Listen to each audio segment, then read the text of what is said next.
और बताइए, बाकी सर आपको बहुत सारे प्रश्न आपके दिमाग में हैं पार्टी के बारे में। मैं चाहूंगा कि आप मुझसे पूछिए। मैंने कई बार ये सुना है, जब मैं पीछे बैकग्राउंड में रहता हूँ, आपके देखिए जेहन सर, में ये कई लोग बात इस पर होती तो है उठाते हैं ना कि कि जस्ट कई लोग मिनट प्रश्न उठाते हैं तो उनको जवाब देना पड़ता है सर थोड़ा सा। नहीं नहीं, मेरी बात है। मैं ये चाहता हूं कि हमारी ये चूंकि बातचीत रिकॉर्ड हो रही है, ये जन जन तक पहुंचेगी, राइट?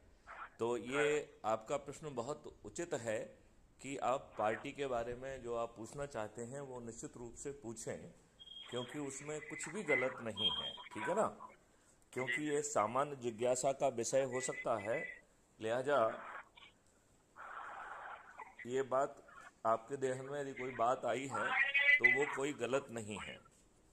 ये बात आप परसों मान सर रहे मीटिंग हैं? में ये सब तो ये मुद्दा उठ गया था ना कि पहले तो मैं सुभाष चंद्र बोस जी की बात कहूंगा कि तुम मुझे खून दो, मैं तुम्हें आजादी दूंगा।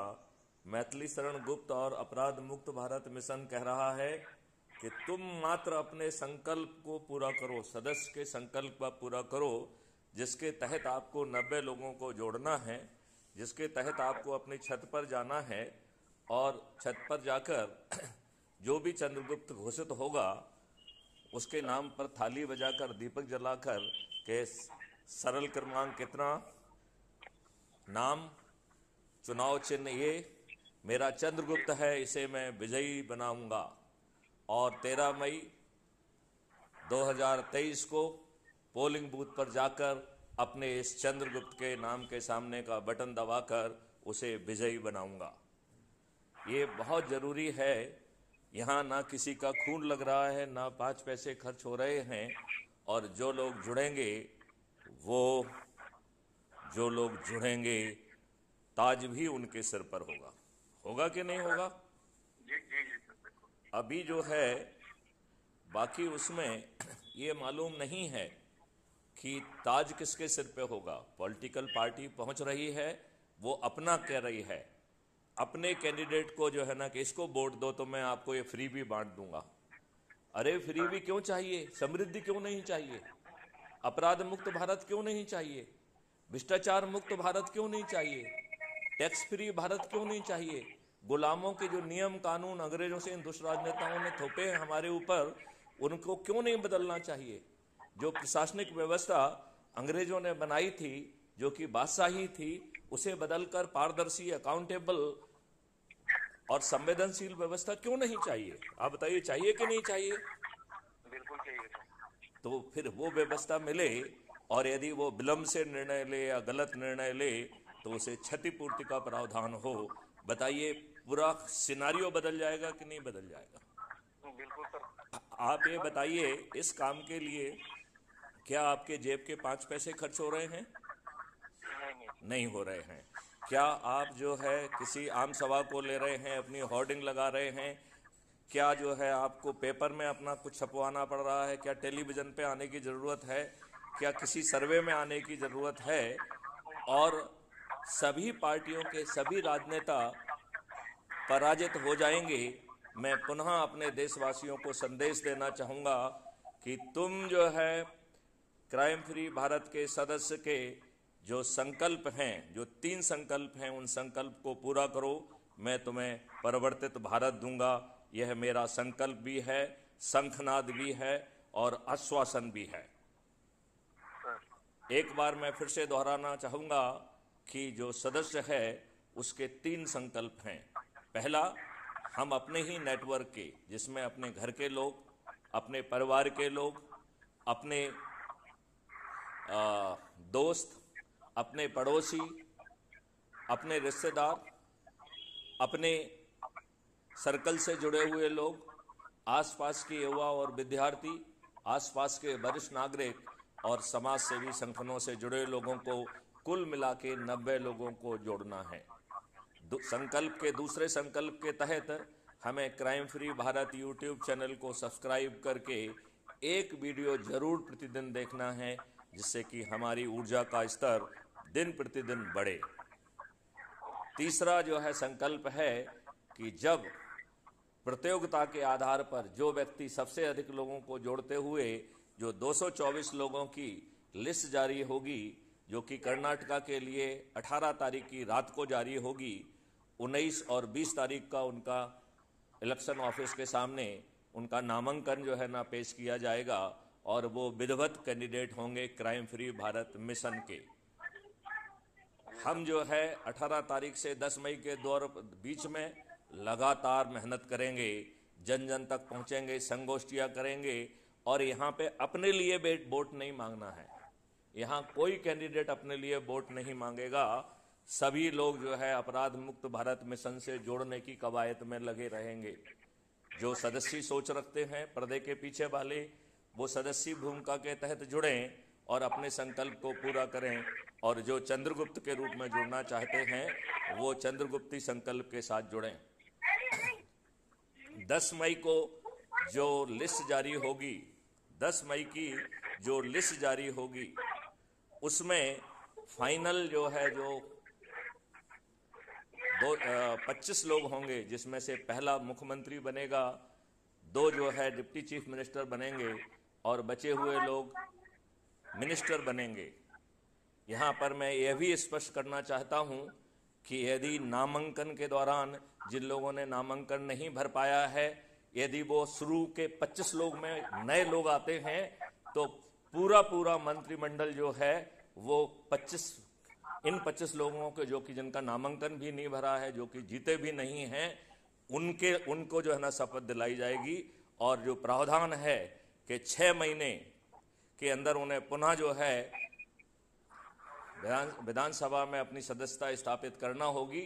लिहाजा 25 लोगों की सीट खाली करके उन्हें चुनाव जिताकर और उसमें उनको जो है विधिवत जो है जो टेक्निकल फॉर्मेलिटी है उसे कंप्लीट किया जाएगा। मिस्टर पांडे, मैं आपसे जानना चाहूँगा, क्या ये जो बारीकी मैंने अभी आपको बताई है वो समझ में आई है क्या आपको? जी सर। नहीं, फिर से आप, यदि आपको समझ में आ गई है तो उसे दोहराइए। एकदम तेज भाषा में दोहराइए यदि आपको ये बारीकी समझ में आ गई है। जैसे 16, 19 और 20 अप्रैल को नामांकन दर्ज हो जाएंगे, ठीक है। अब मालूम करिए कि सभी लोग लगे रहते हैं और जो 10 मई को लिस्ट फाइनल होगी, कल्पना करिए कि जो 25 लोग मेरिट लिस्ट में आते हैं उनमें से किसी एक ने भी नामांकन नहीं भरा है। सभी 25 के 25 वो नए लोग हैं जिनके नामांकन नहीं भरे हैं। तो 13 मई को शपथ कौन लेगा? जो सर सबसे ज्यादा लोगों को चुका रहेगा। करेक्ट। 13 मई को वो लोग शपथ लेंगे जो 10 मई की मेरिट लिस्ट में सबसे ऊपर आएंगे।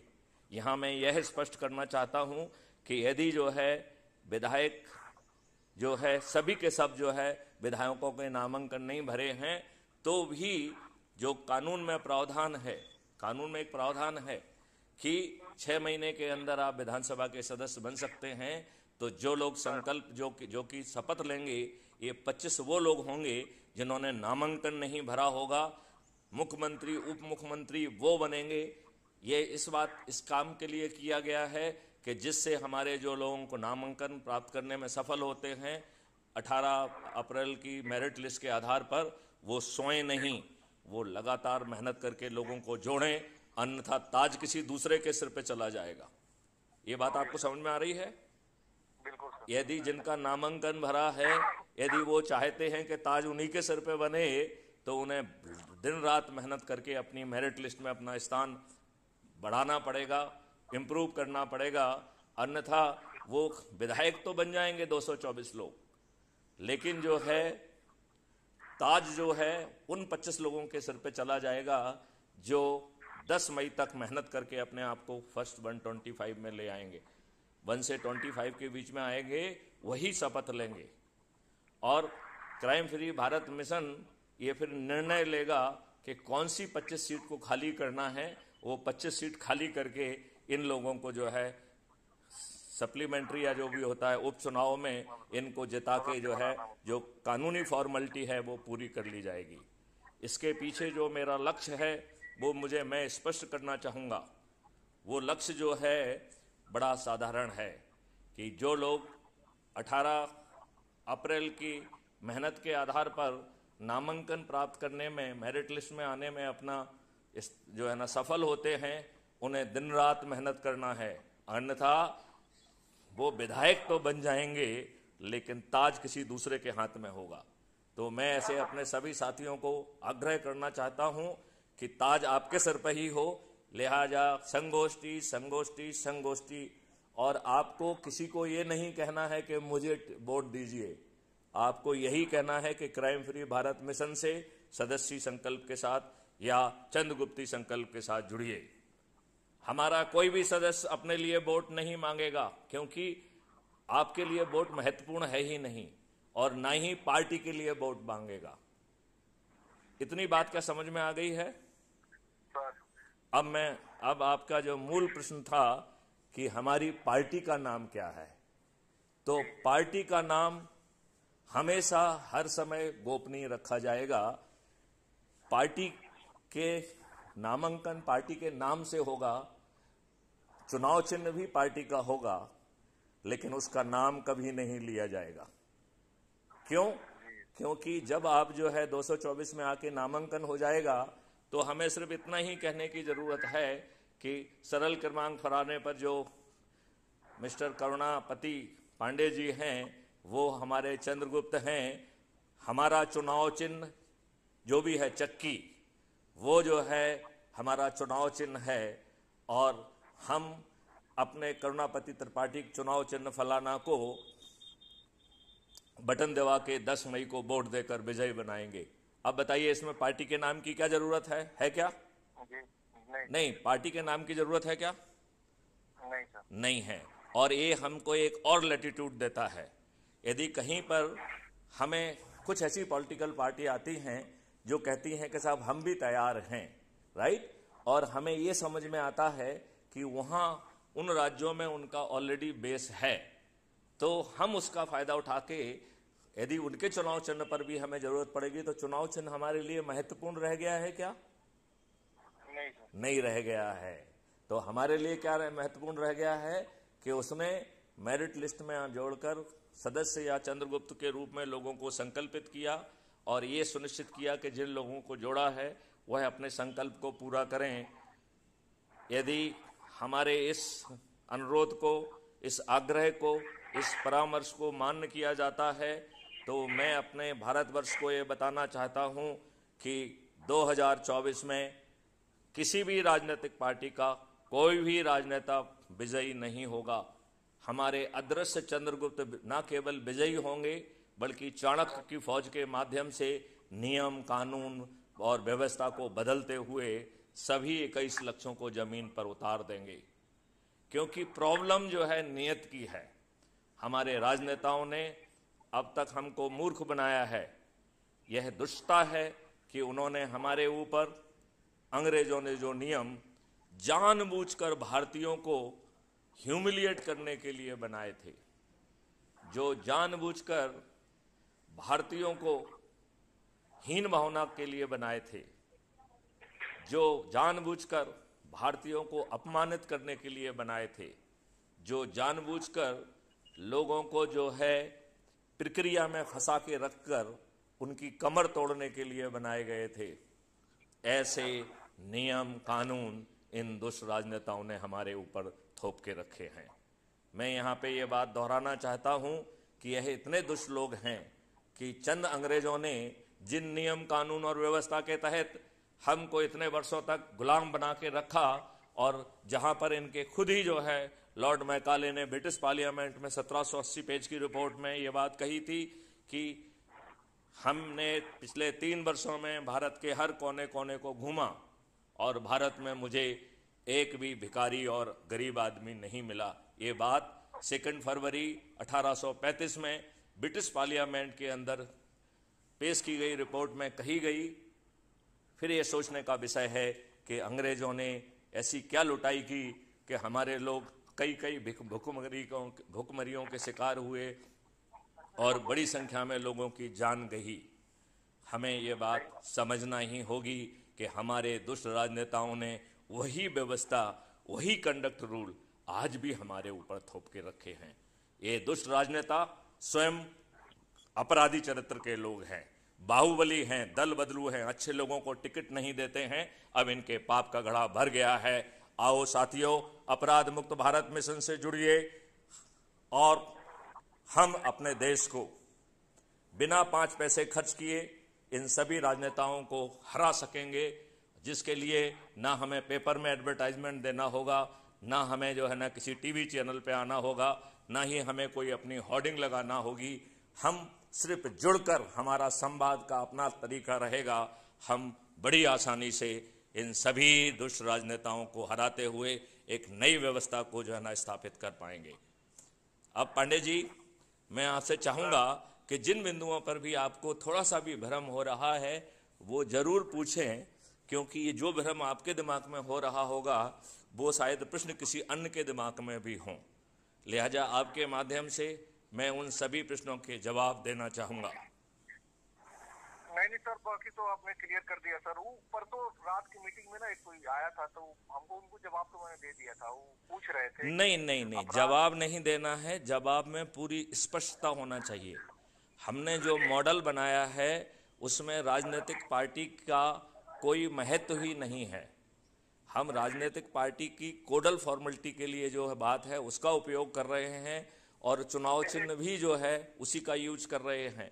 लेकिन हमारे पास ये लैटिट्यूड भी है कि यदि हमारी रणनीति में कोई दूसरी पार्टी भी इसी टर्म्स एंड कंडीशन में हमसे जुड़ती है और कहती है कि हम आपके चंद्रगुप्तों को ही टिकट दे देंगे और उसका उस पार्टी का यदि वहाँ बेस भी है और उसके लोग मेहनत करके लोगों को जोड़ेंगे जिससे हमारी विजय आसानी से हो सकेगी, तब हम इस लाभ को लेने के लिए निश्चित तौर पर उस पॉलिटिकल पार्टी को अपने साथ जोड़ना चाहेंगे और उसका चुनाव चिन्ह का भी उपयोग करने में हमें कोई दिक्कत नहीं है, क्योंकि ना पार्टी महत्वपूर्ण है ना चुनाव चिन्ह महत्वपूर्ण है। महत्वपूर्ण है अपराध मुक्त भारत मिशन अपने 21 लक्ष्यों के साथ अब जिसका जमीन पर उतारना तय है।